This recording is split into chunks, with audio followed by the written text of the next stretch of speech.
What's up, guys? Today we're going to be taking an aluminum wheel off of a truck and we're going to be polishing it. So we're going to start by putting an air jack underneath the axle, jacking it up, and then removing it with an air cap, and then we'll get on the wheel stand and we'll start polishing. So here we go. As you can see, I've got the jack underneath it here. So where the axle of the truck is right there, you can see them little spokes. That's part of the axle. So I got the air hose hooked up. We'll jack the tire up just far enough so we can get the tire off and so that they'll spin freely.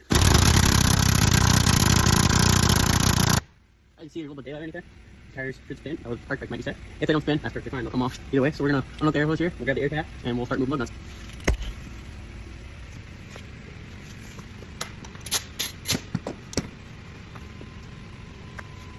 I'll sit over here.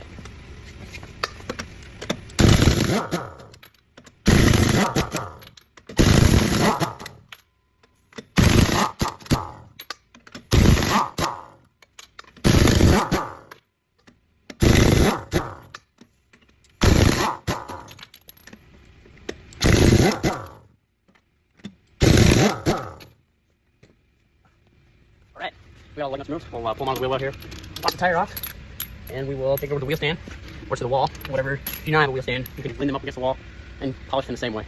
The wheel stand makes it a little easier for big time polishers or polishers that do it a lot and maintain their own rims. So I have recently bought a wheel stand, so I'm gonna use that for this demonstration, and we'll go over there. So I'll get this pulled off, and then I'll wheel it over there, and I'll catch up with you then. So as you see, I start the sanding process off with 120 grit, working from the inside of the wheel to the outside. I'm going around every single little hole, making sure I get everything covered, and then once I get done with 120, I will switch over to 400 and start filling in the scratch marks.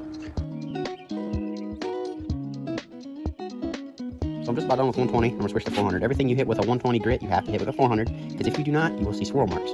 So as I'm going around this wheel, I'm going to switch to 600 because 400 goes really fast, along with 800. 4, 6, 8 are your faster grits just because they're easier, but you make sure you want to do really good on the 800 because that's what makes the wheel shine at the end of the day. Alright, we're done sanding. We're going to start polishing. I started off with the red wheel and the brown bar to start the cutting. We're going to go start, like I said, from just like sanding, start from the inside and going to work your way out. Going around the wheels or the little holes is going to be a little tough. Your wheel's going to want to jump pretty hard, and so make sure you're just hanging on to it. That's kind of important, otherwise your wheel will take off and then you'll have scratch marks all over the rest of your rim. You want to make sure you hang on to it. Cutting is really important. You want to make sure you stay close to the wheel, keep your pattern tight. When the pattern is loose, you'll see signs of scratch marks, or hash is what they call it, and that will start to appear in your rim. So I'm still in the cutting process. I had cut my finger open, so I went and got a band-aid, but I'm finishing up on the cutting. I'm going to switch to the yellow wheel and the green bar and spray some Easy Red on there to help get that compound out. And then I'm running that at 2200 RPMs. So then when I get done with that one, I'll also switch again to the white wheel with Purple Competition, running that at 1800 RPMs with Easy Red still on there. Then I'm just going to do it by hand to get all the extra compound out. Once I get done with that, I'll lower it, set it on the ground, and we'll run it to the truck. Alright, what's up, guys? We're back. So we just got done sanding, cutting. Well, first we took the wheel off, then we sanded, then we cutted. Now we're putting the wheel back on the rim, back on the axle, and we're gonna tighten the lug nuts up. We'll put our lug nut covers on, and we got brand new, and then this should be all of it.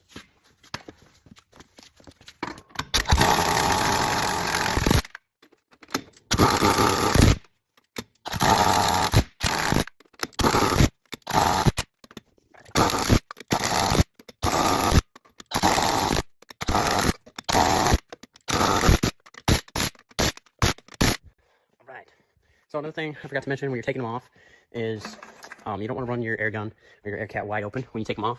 There's so much friction in the threads, and the threads are so fine that if you go too fast, you'll actually melt the threads together, and then you won't be able to get them off. So that's another thing you want to just be careful of. And same thing putting them on. You don't want to put them on really fast because they'll do the same thing. So now I'm just putting these on. These are some ones that we bought. So you can get these about anywhere.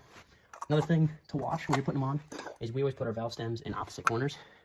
Sorry about that. We put our valve stems in opposite corners of the wheel so they're diagonal or straight up and down from each other. Don't really matter however you want to put them on.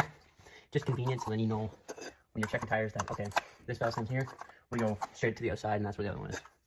So we should be done. Got our wheel put on, got our lug nut covers put on. So now we'll come back over to the jack over here. Figure out how to turn this thing around. So then we'll turn it around here. There we go.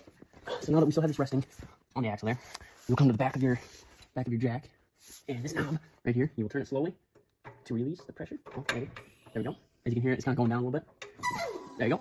That's it. And all your air is out. We'll lift it for the rest. We will pull our jack out of here.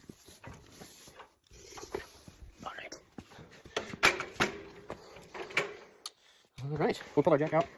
Got everything put back together.